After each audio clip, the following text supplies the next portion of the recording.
In this TeamWork 5 tutorial, I'm going to show you how to check your weekly default schedule to make sure that you have the correct minimum and maximum hour range.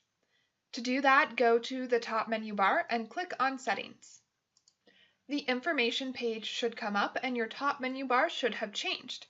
Return to your menu bar and click on Scheduling. Now the default weekly schedule should have come up. You should be able to see your minimum hours per week, your maximum hours per week, your maximum days per week, maximum shifts per day, and maximum hours per day. Notice these boxes are most likely gray, and you are unable to click on the arrows to adjust these times.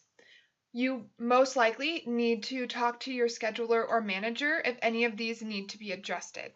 If you do have the ability to change these numbers, you will have to hit the blue Save button at the bottom of your screen in order for any changes you make to take effect.